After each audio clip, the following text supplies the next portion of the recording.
लोग मेरे नाम से कांपते। मैंने सुना है कि मेरा वध एक नारी द्वारा होगा।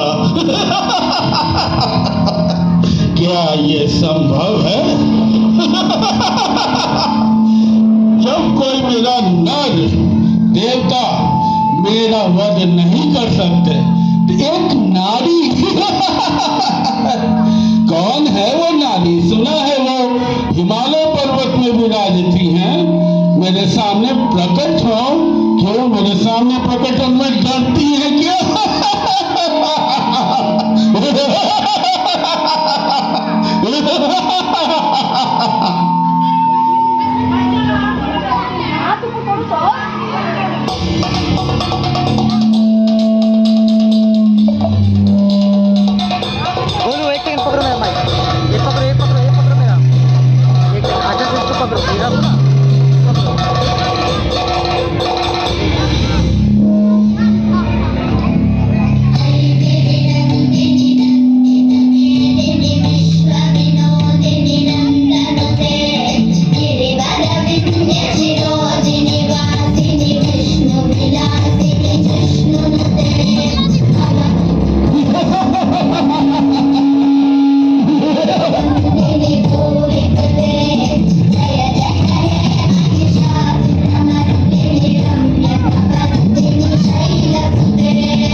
क्या हुआ?